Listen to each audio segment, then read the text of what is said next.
So welcome guys. So welcome to the last part of polynomials class 10th. So guys, I hope आपने सारी videos देख ली होंगी। अगर आपने देख लिए तो आप कहीं से भी क्वेश्चन बनाओ, आप इजीली सॉल्व हो जाएंगे। और आज ये वीडियो का लास्ट पार्ट है पोलिनोमियल्स का। इस वीडियो में हम लोग क्वाड्रेटिक पोलिनोमियल्स का ग्राफ को स्टडी करेंगे और ग्राफ कैसा होगा, कैसा बनेगा, उसका क्या मतलब होगा, ग्राफ को देख कर के रूट्स कैसे अपने आप निकाल लेंगे, वो आज हम सीखेंगे। तो let's start it. So guys, कोई भी क्वाड्रेटिक पोलिनोमियल का फॉर्म इस तरीके का होता है, जैसा कि हम लोगों ने पढ़ चुके हैं कि A X square plus B X plus C होता है। एफ एक्स को आप वाई भी बोल सकते हो, जैसे कि हम लोग जानते हैं। तो दो ही केस बनेगा। पहला केस, एक्स स्क्वायर का जो कोफिशिएंट है, ये पता है ए क्या है, कोफिशिएंट है एक्स स्क्वायर का। कोफिशिएंट मतलब यहाँ पे पॉजिटिव वैल्यू होगा या नेगेटिव वैल्यू भी हो सकता है, 1 2 3 4 या माइनस में भी। तो जब वो जीरो से बड़ा होगा, लेट सपोज यहाँ पे जीरो से बड़ा होगा, 1 होगा या 2 होगा या 3 होगा, कुछ भी होगा, इस केस में जो ग्राफ होगा इसका A square plus B X plus C का, वो पैराबोला होगा, ठीक है। वो ऊपर की ओर खुला होगा, ऊपर की ओर मतलब इस तरीके का होगा, ऊपर की ओर, ठीक है। उसका मुंह ऊपर की ओर खुला हुआ, ठीक है।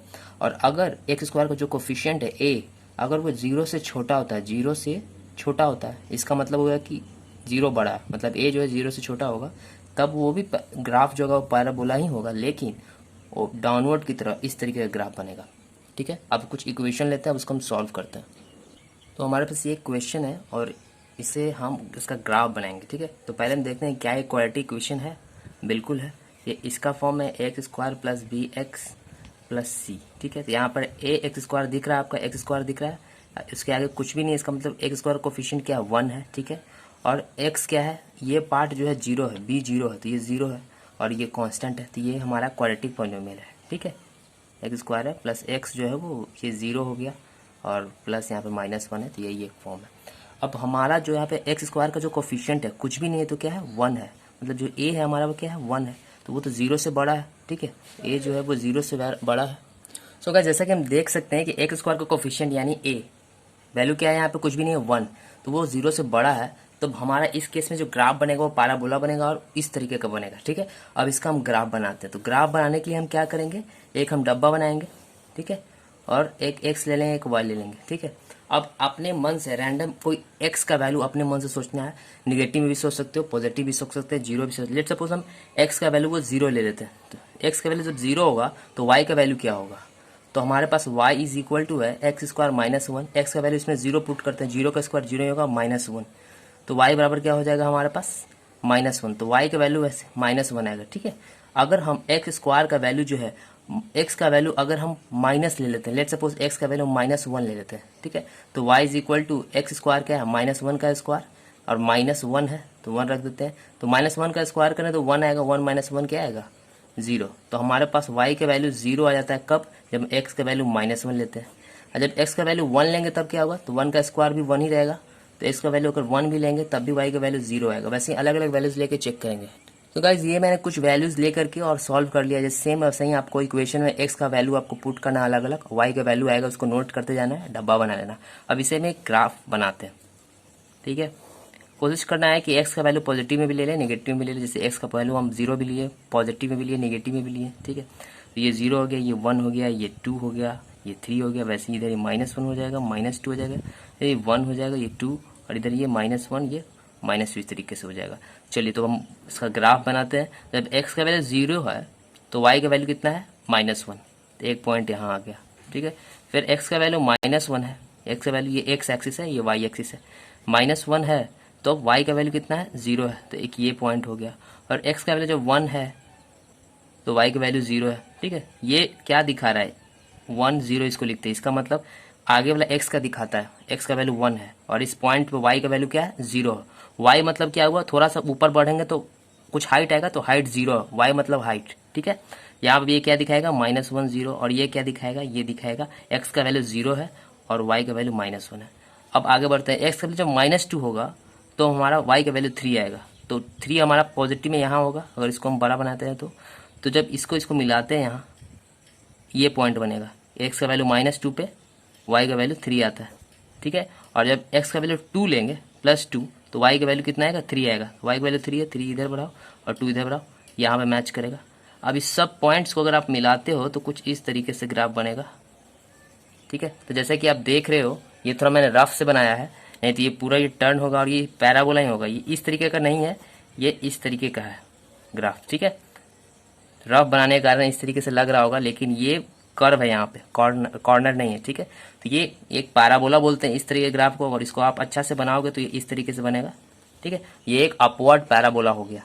गाइज यहाँ पे ध्यान देने वाली बात है कि ये ग्राफ जो है एक्स एक्सिस के 2 पॉइंट पे कट कर रहा है, जैसा कि आप देख सकते हो -1 और 1 पे कट कर रहा है। तो अगर हम x का वैल्यू -1 लेते हैं तो y का वैल्यू 0 आता है, और x का वैल्यू 1 लेते हैं तो y का वैल्यू 0 आता है। इसका मतलब -1 और 1 पे पॉलिनोमियल का वैल्यू 0 आ रहा है। इसका मतलब ये हुआ कि अगर जिस एक्स एक्सिस के जिस पॉइंट पे ग्राफ कट करेगा वो रूट्स होगा, वो जीरोज़ होगा, ठीक है। तो ये -1 और 1 जो है जीरोज़ हो जाएगा पॉलिनोमियल का। तो ये ज़रूर ध्यान रखेंगे, अगर एक पॉइंट पे कट करेगा तो वो जीरोज़ हो जाएगा, 2 पॉइंट पे कट करेगा तो वो पॉइंट का वैल्यू जीरोज़ हो जाएगा पॉलिनोमियल का, ठीक है गाइस। सो गाइस अलग अलग ग्राफ्स होते हैं, ठीक है। तो ये कुछ ग्राफ्स है जिसे आपको ध्यान देना है। तो देखो आपको ये ग्राफ जो ऊपर की ओर है ये सब अपवर्ड है, और ये नीचे की ओर खुला हुआ ओपनिंग है तो ये डाउनवर्ड है।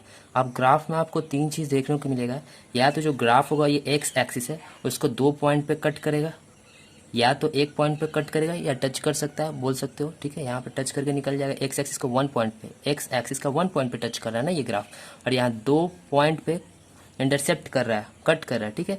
और या तो वो एक्स एक्सिस को छुएगा ही नहीं, बिना छुए ही ऊपर से या नीचे की हो जाए, हरी बात है। यहाँ पे भी एक पॉइंट पे है और यहाँ पर 2 पॉइंट अपवर्ड या डाउनवर्ड, ठीक है। तो ग्राफ में आपको 3 चीज़ ही एग्जाम में या एमसीक्यू में आ सकता है। अगर ग्राफ 2 पॉइंट पे कट कर रहा है, अगर 2 पॉइंट पे कट कर रहा है इसका मतलब पॉलिनोमियल का क्वाड्रेटिक पॉलिनोमियल की बात हो रही है, 2 जीरोज आएगा, 2 जीरो आएगा, 2 जीरोज, ठीक है। तो जैसा कि अभी हमने देखा था ग्राफ में वहाँ पे 2 पॉइंट पे कट कर रहा था, तो जो पॉइंट पे कट कर रहा है, जैसे सपोज यहाँ पे 2 होगा, 2 पे कट कर रहा है, और यहाँ पर 3 पे कट कर रहा है या -2 पे कट कर रहा है, तो ये 2 जीरोज हो जाएगा, ठीक है। ये 2 जीरोज हो जाएगा उस पॉलिनोमियल का जिस पॉइंट पे कट करेगा, एक्स का वैल्यूज एक्स एक्सिस पे जिस पॉइंट पे कट करेगा वही हमारा जीरोज हो जाएगा। तो 2 पॉइंट पे कट करेगा तो हमारा 2 जीरोज होगा, ठीक है। एक पॉइंट पे कट करेगा तो हमारा वो 1 जीरो होगा, कोइंसिडेंस जीरो बोलते हैं। कोइंसिडेंस मतलब कि एक ही वैल्यू होगा, उसका साइन अपोजिट होगा। जैसे सपोज यहाँ पे अगर ऐसा भी हो सकता है कि वो सिर्फ एक पॉइंट पे ऐसे टच करके जाए, ठीक है, यहाँ पे 3 पे, तो ठीक है। ऐसा भी केस हो सकता है कि सिर्फ ऐसे कट करके जाए, यहाँ पे 1 पे कट करके जाए और यहाँ पे 3 पे कट करके जाए। तो 2 पे कट करके जा रहा है, एक्स एक्सिस का वैल्यू है ना ये, तो 2 जीरोज हो जाएगा। एक जीरो का क्या हो जाएगा, पहला जीरो 1 हो जाएगा, दूसरा क्या हो जाएगा 3 हो जाएगा। हो सकता है सेम पे कट करके जाए, 2 पे कट करके जाए, -2 पे कट करके जाए, तो हमारा 2 हो गया जीरोस, 2 और -2। सिर्फ एक पे कट करके जाएगा 0 पे, ठीक है, तो हमारा वो 1 जीरो हो जाएगा, जो जीरो का वैल्यू क्या हो जाएगा 0, ठीक है। और 3 पे कट करके जाएगा या 5 पे, तो हमारा एक पॉइंट पे कट करके जाएगा, तो हमारा वो बोल सकते हो कि हमारा एक ही कोइंसिडेंट 0, मतलब वो ही हमारा आंसर है, 3 ही हमारा आंसर होगा, 3 ही हमारा 0 है, ठीक है। और अगर एक भी पॉइंट पे कट नहीं कर रहा है, एक्स एक्सिस का बात हो रहा है, ये वाई पे तो कट कर रहा है, एक्स एक्सिस पे ये नहीं कट कर रहा है, छू नहीं रहा है, तो इस केस में कोई 0 नहीं होगा। बस इतना ही आपको ध्यान रखना है। 2 पॉइंट पे कट करे तो बोल देंगे 2 जीरोस होगा, 1 पॉइंट पे कट करे तो बोलेंगे कोइंसिडेंट 0 होगा, कोइंसिडेंट 0, ठीक है। और एक भी पॉइंट पे कट नहीं करेगा तो क्या बोलेंगे, नो जीरोस, कोई जीरोस नहीं होगा, ठीक है। बस इतना ही आपको ध्यान रखना है।